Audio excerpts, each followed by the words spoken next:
This is Episode 2 of the Alien Agenda. If you missed Episode 1, a link to the playlist can be found in the comments section. They say all stories of aliens and UFOs are debunked. Intelligent life is only possible in distant galaxies. We have nothing to see here. But if we look closer, just beneath the surface, we find a very different reality. European scientists did not remain aloof from UFO research, especially as the 1970s saw a significant increase in aerial phenomena on European soil. At midnight, on December 20th, 1978, Elia Faccin, a photographer from the Italian town of Bellaria on the Adriatic, was awakened by carabinieri. "Elia, wake up! Quickly, come with us to the sea. There's a UFO." Together, they rushed to the beach. An unforgettable sight lay before them. The horizon sparkled with lights that seemed to come from the depths of the sea. However, according to the port authorities, there were no ships in the water that night. It became clear that rays were bursting from a giant silhouette rising from the foaming waves. Discs glowing bright orange and green rolled out from the alien Leviathan and soared into the sky. Faccin began taking pictures, but the camera's automation jammed. "Something magnetized it," he would later say. He had to adjust it manually. However, there was plenty of time. The colossal figure surfaced for about 2 hours, then rose above the sea and vanished without a trace in the sky. The spectacle was also observed on the other side of the bay, in Cesenatico. The ascent phases were captured in photographs and published on January 9, 1979, in the weekly magazine Panorama. A former sailor, seeing the pictures, said, "We saw a similar thing in the Black Sea. We never figured out what was blazing in the depths of the sea that night. It looked as if the moon was surfacing." We will look into devices capable of submerging in the sea in more detail later. In 1979, military pilot Giancarlo Cecconi noticed an unidentified flying object shaped like a cigar, whilst flying over the Treviso area in northeastern Italy. Not only did he see it, but he photographed it. He submitted 84 photos of the UFO to the Ministry of Defense, where they lay for 15 years, apparently in line with NATO instructions. Only in the fall of 1995 did Italy's National Center for the Study of Unidentified Flying Objects request Cecconi's photos. Surprisingly, the Ministry of Defense provided this valuable documentary evidence without question. In the United States, many believe the government is hiding the truth about alien life from its citizens. In early 1979 and in 2001, the veil of secrecy was slightly lifted due to the U.S. Freedom of Information Act. However, it has been applied extremely reluctantly. At the end of the 1970s, 500 specialists from the American group Ground Saucer Watch finally gained access to information kept hidden from the public. After reading over 1,000 pages of previously restricted material, group leader William Spaulding stated, "All these years, the U.S. government has been lying to us." The Discovery Group in the early third millennium was similarly shocked to receive photographic evidence stored in the archives of U.S. intelligence agencies. These records became accessible through the Internet. Ground Saucer Watch experts reviewed reports on an incident in September 1976 in Iran near an American listening station that monitored radio and other communications in the Caucasus, Baikonur, and the Semipalatinsk nuclear testing site. Suddenly, a large spherical craft appeared above this superstation, observing and apparently scanning it. It hovered there for some time until 2 Phantoms, American interceptor planes, rushed toward the intruder. Then something unexpected happened. A small craft shot out from the UFO sphere and raced toward the pursuers. the American pilot pressed the AIM-9 missile trigger, but the missile refused to launch. Apparently, the visitors had disabled terrestrial technology by electronically blocking the signal. Panic seized the pilots. They turned back, avoiding contact with the small craft. After pursuing them for 5 to 6 kilometers, the small craft returned to its mothership. These same documents revealed that in November 1974, saucers had hovered over intercontinental missile silos in Michigan and Montana, where the U.S. had concentrated its missile installations according to the 1972 Anti-Ballistic Missile Treaty. UFOs loomed at altitudes of up to 30 meters, peering into launch silos. They clearly scanned the head-launch devices, some of which later had to be recalibrated as they had lost their aim. And this wasn't the first time. In August 1967, at the Malmstrom base, also in Montana, 10 Minuteman missiles went out of order following a similar inspection. The same scenario was observed in North Dakota in 1967. These same classified documents also confirmed for the first time the crash of alien ships in 1947 in New Mexico near the U.S. atomic labs and in 1953 in Arizona. This was a genuine sensation. These were indeed serious documents, but most importantly, the U.S. government possessed tangible evidence of these crashes. Starting with the Roswell discs. The fact that American authorities had classified the crash of an alien ship in Roswell was revealed in secret materials partially declassified in 1978.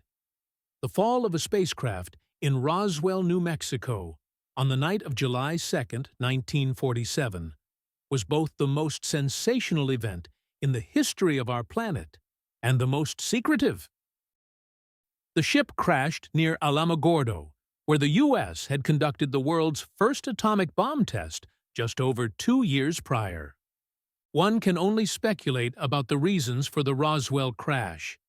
The most plausible assumption is that the aliens were near Alamogordo and American nuclear weapons facilities for a reason. They had witnessed the experimental atomic bomb explosion and were studying the aftermath of the bombings in Hiroshima and Nagasaki. They considered atomic explosions extremely dangerous, even for themselves, and wanted to understand Earth's progress in this area, hence their attempts to approach the site where deadly human weapons were being produced. Whether they showed carelessness, experienced a technical failure, or attempted a maneuver beyond even their capabilities, we will never know. Another scenario is also possible. Suppose we assume the aliens were navigating using Earth's gravitational maps, possibly created during a previous, more distant visit. In that case, the constant shifts in California's landscape, where land moves toward the Pacific Ocean, may have raised some surface areas beyond the coordinates marked on those maps. Even a quick pilot reaction might not have saved them in such a situation. Something similar appears to happen to whales that beach themselves annually on California shores, as their brain-embedded gravitational map of the ocean indicates their breeding grounds should be located there, despite that part of the land now having sunk into the water. Additionally, the aliens may have preferred flying at extremely low altitudes to avoid detection. There's yet another theory about the incident. That night, an unprecedented thunderstorm broke out. It's believed that a lightning strike could have hit the alien ship, disabling it. One way or another, it crashed to the ground. Many saw the flash and heard the crash, but it took several days before the fallen ship was discovered.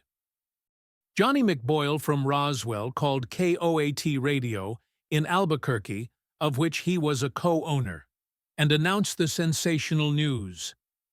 A flying saucer crashed near Roswell. I saw it myself. It looks like a crumpled aluminum plate. However, just as the station operator was about to broadcast this news via teletype, the transmission was halted on someone's orders. McBoyle himself already surrounded by military personnel who had intercepted his message, instructed his radio colleagues to speak to no one about what they'd heard. This happened on July 7, 1947. But, of course, the news couldn't be entirely hidden. Casual witnesses saw both strange dead creatures resembling humans and the mangled disk. The spacecraft and its deceased crew were promptly transported to the Wright-Patterson U.S. Air Force Base in Ohio, where they were stored in Hangar 18. A few years later, Americans learned about the event by watching the science fiction film Hangar 18. The truth about the aliens, officially banned in the U.S., began appearing in fragments in science fiction films, among them Spielberg's Close Encounters of the Third Kind. Another film story was based on an experiment purportedly conducted during the war by the U.S. Navy on the USS Eldridge. Powerful magnet coils were used on the ship to mask it from enemy radars. The Eldridge first became enveloped in a strange green fog, resembling the alien plasma, and then it mysteriously disappeared. The crew suffered greatly. It was claimed that Nikola Tesla had applied something from his gravity research here. The experiment was tightly classified. A subsequent film adaptation depicted a young man transported into the future due to the solenoid experiment, heroically saving the Eldridge, which was caught in a typhoon spiral and doomed to orbit the Earth forever. For years, authorities either remained silent about the Tesla experiment or dismissed any mention of it as nonsense. The Roswell crash was harder to keep silent. Stationed here was the U.S. 509th Atomic Bomb Strike Squadron, the only one entrusted with atomic bomb flights. Squadron Information Officer Walter Haut released a press statement in July about a disk found near a ranch in Roswell. His message was retracted, with the claim that the object had been identified as a weather balloon. Brigadier General Roger M. Ramey ordered that the UFO debris and deceased pilots be urgently transported to Wright-Patterson for further investigation. The circle of people aware of the incident was too large to completely conceal the secret. Let's listen to some of those who were at the crash site. Barney Barnett, from nearby Socorro, New Mexico, arrived on July 3, 1947. He recounted, "I was on a business trip and was approaching Roswell when something large and metallic flashed in the headlights. It was a disc-shaped object about 9 meters in diameter. While I was examining it, others arrived. They explained that they were members of an archaeological expedition. They were studying the dead bodies lying on the ground. I guessed there might be more inside the ship. The craft had split, perhaps from an explosion or the impact with the ground. I approached the bodies as well. These beings resembled humans, but were not. Their bodies were comparatively small, but their heads seemed larger than those of humans. Their gray-colored clothing fitted snugly without any zippers, belts, or buttons. They all appeared male. At that moment, an officer arrived, asked who we were, and announced that everything here belonged to the Army. Other military personnel cordoned off the area. We were ordered to leave and keep silent about what we'd seen, as it was our patriotic duty." One of the witnesses, Major Jesse Marcel, believed that the debris covering 3/4 of a square mile could not possibly have come from a weather balloon. There were various fragments, sometimes small but shiny, with hieroglyphic-like symbols that no one present could decipher. The wreckage was both durable and flexible. It didn't appear burnt. There was a lot of material, brown in color, very sturdy, like parchment. Everything was sent to Wright-Patterson. The general ordered me not to discuss the matter with reporters under any circumstances. According to this witness, There was a second disc alongside the wrecked one, which remained in good condition. The debris, along with photos taken at the crash site, was stored at the Dayton, Ohio. Access to this cosmic evidence was extremely limited. Even Senator Barry Goldwater, who held the rank of Air Force General, could not enter the so-called Blue Room. However, U.S. President Jimmy Carter did. He once agreed to meet with Charles Berlitz, the author of the Roswell incident, who reminded him that he had promised public access to UFO information before taking office. This time, however, the president told Berlitz he could not guarantee such access. Berlitz speculated that, as president, Carter had learned something that made him stay silent on the topic. In a February 17, 1984 interview with the Globe, Berlitz stated that another U.S. president, Ronald Reagan, undoubtedly knew the secret of the alien craft and its crew. The impression left on Reagan must have been strong, as he couldn't resist hinting at a cosmic invasion in a conversation with Mikhail Gorbachev. Journalists from the Globe managed to reach one of the Roswell witnesses. Nicholas von Papen, a photographer assigned to capture the ship and its interior, said that the ship's appearance matched common conceptions of a saucer design. He confirmed that its outer diameter was 9 meters, with an inner diameter of 6 meters. The cabin had an oval ceiling and contained 4 pilot seats. The control panel had numerous buttons and levers. In the seats were the bodies of humanoids strapped with belts. They were very short, no taller than 1 meter and 20 centimeters. Their faces were very pale. Their suits were tight-fitting and made of the same material as their footwear. Their hands looked like children's hands, with neatly trimmed nails. A witness known as Kay examined the humanoid bodies at Wright-Patterson in 1966. According to him, they were stored frozen in transparent glass containers. He claimed there were up to 30 dead bodies on the base, as well as a second alien craft that remained undamaged. According to Kay, mobile units were created at U.S. military bases to recover UFOs that landed on Earth. Journalist Leo Stringfield also interviewed a doctor who performed autopsies on alien bodies in the 1950s. The doctor, who requested anonymity, shared his findings with Stringfield. According to the doctor, the pilots were between 40 and 55 inches in height. They had large, round heads with significantly more brain volume than humans. The heads and bodies were hairless, although some had a small amount of hair on the top of the head. Their eyes were slightly slanted, wide-set, and deep. They had no ears, just openings. Their nose was barely marked by a small bump with no nostrils. Their mouth was a thin slit without teeth. Their neck, arms, and legs were thin. The hands, however, were long, reaching down to the knees. They had 4 fingers on each hand, with the middle 2 fingers longer than the others, and there were small webs between their fingers. Their skin was gray, whitish, or brown, and tough. They had blood, but it was different in color and type from human blood. Another testimony came from Wright-Patterson AFB Secretary Norma Gardner, who confirmed the descriptions of the photographer and doctor. Gardner visited the secret hangar in 1955, recording over 1,000 items found on the ship. Gardner also saw the second alien craft in good condition and 2 humanoid bodies.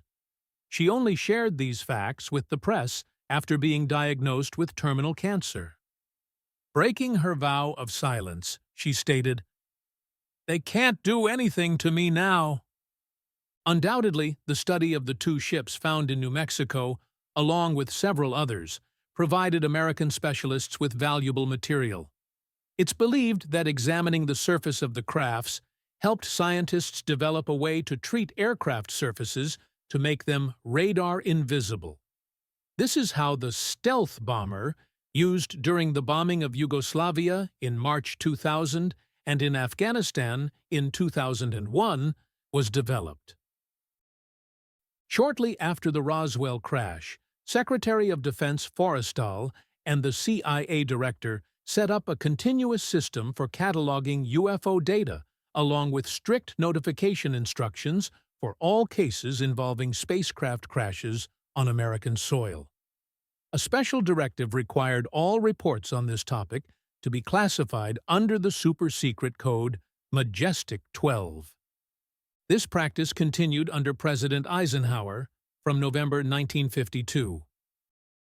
After Forrestal's supposed General Walter B. Smith took his place in the Majestic group, and Admiral Roscoe H. Hillenkoetter became its head. The leading expert on ship origins and deceased alien body research was Dr. Vannevar Bush. The Majestic group also included Generals Twining, now commander of the U.S. Air Force, and Hoyt Vandenberg, who served as the second Chief of Staff of the Air Force. Astrophysicist Donald Menzel, who had denied the reality of UFOs in the Condon Commission, was also a member. How it must have felt for him to witness the saucers and humanoids studied by Dr. Bush up close.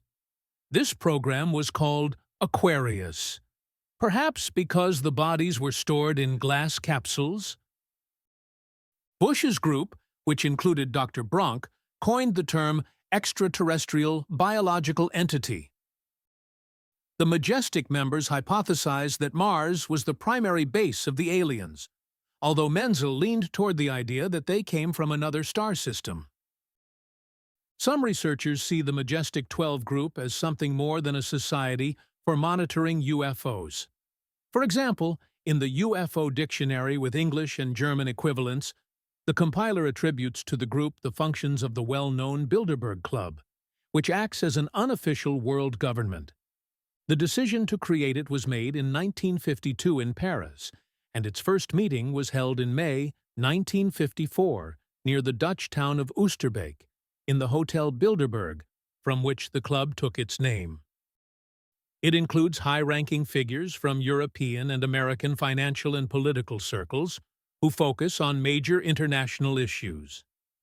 The governing committee consists of 25 to 30 people, and the meetings are secret. A distinguishing feature of the club is its affiliation with Freemasonry. In the same dictionary, the Majestic 12 program is referred to as Majority 12. But let's return to the UFO crashes. Crashes continued, and the Majestic group, along with auxiliary groups like Project Sign, under the code Blue Book, saw an increased workload. In Leonard Stringfield's book, The UFO Crash Syndrome, released in 1980, he claimed there had been 12 crashes on U.S. territory by that time and at least 16 in other countries. Stay tuned for Episode 3, where we examine more UFO crashes, the growing concern amongst governments regarding the alien problem.